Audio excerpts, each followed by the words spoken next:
So the signage actually started, really the idea of it came 3 years ago when we took our first group of folks from Macon, visit Macon to the nation, to Oklahoma, to visit for the Muscogee Nation Festival. Muscogee is the capital city for the Muscogee Creek Nation in Oklahoma. So this was a capital city in Macon, that's a capital city in Oklahoma.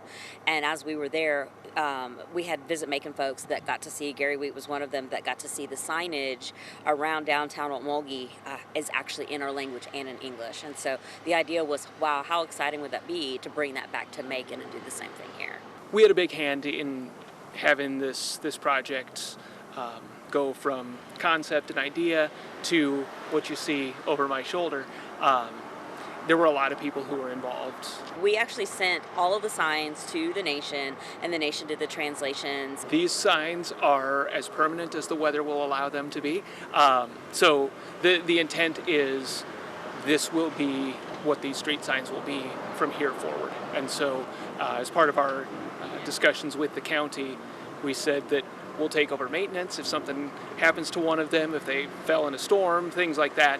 We'll take that on. Well, as a citizen of the Muscogee Creek Nation, I am super excited to see the language present in the modern side.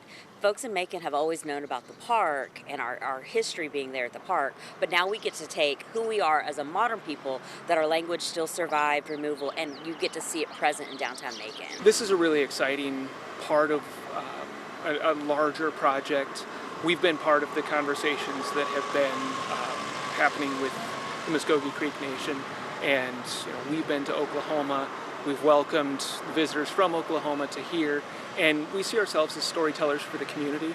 And so when visitors are coming to town or looking at Macon, this is part of our story, this is part of our heritage, and it's an important part of who we are as a community and an important part of what visitors are going to experience. So it's an exciting day for us to be able to more broadly tell that story in the language of those who were here first, and those who we are always happy to welcome back.